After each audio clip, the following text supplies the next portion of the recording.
দর্শকবৃন্দ, আমি আছি জেঠুয়ার গরুরহাটে। এই যে ভাই এই 3টি বাছুর কিনে নিয়ে আসছে। ভাই আপনার নাম কি? কাশেম। আবুল কাশেম। কাশেম ভাই, আপনি এই 3টে কিনেছেন, আপনি কি ব্যাপারী? কাশেম ভাই একজন ব্যাপারী।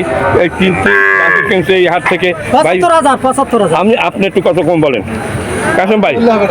হ্যাঁ, এই 3টে কত দাম নিছে? 25,000 টাকা করে দাম নিচ্ছে, তাই না?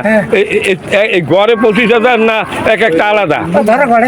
মানে না ধরেন বললে হবে না।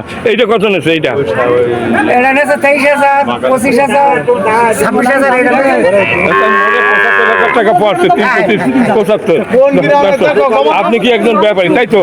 আচ্ছা, আপনি বিভিন্ন হাট থেকে কেনেন আবার হাটে বেচেন। এই গরু কোন হাটে উঠবে কালকে? পারুলিয়া?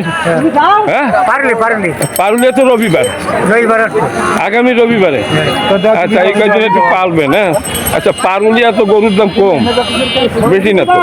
আমরা বিক্রি করি। হ্যাঁ, আমি তো পারুলিয়া যাই। হ্যাঁ, আচ্ছা ভাই, আপনি কত বছর যাবত এই ব্যবসা করেন?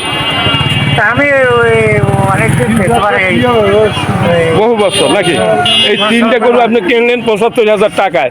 আর পারুলিয়া রবিবার হবে, বুধ বৃহস্পতি শুক্র শনি, 4 দিন। আর আজকে একদিন 5 দিন। এই 5 দিনে তো 3টার পিছে যাইয়া ওনার খরচা যাবে। আর বাড়িতে বিক্রি হলে হতে পারে, বাড়িতে বিক্রি হলে হতে পারে, না হলেও আরো গেল। আমার মনে আছে কি জানেন, 15 দিন ঠিক মতো যদি আপনি খাওয়ান, এতে খাদ্যের অভাবে এই কঙ্কাল স্যার, আর তো কিছু না। 15 দিন যদি ভালো করে খাওয়ান, 15 দিন পরে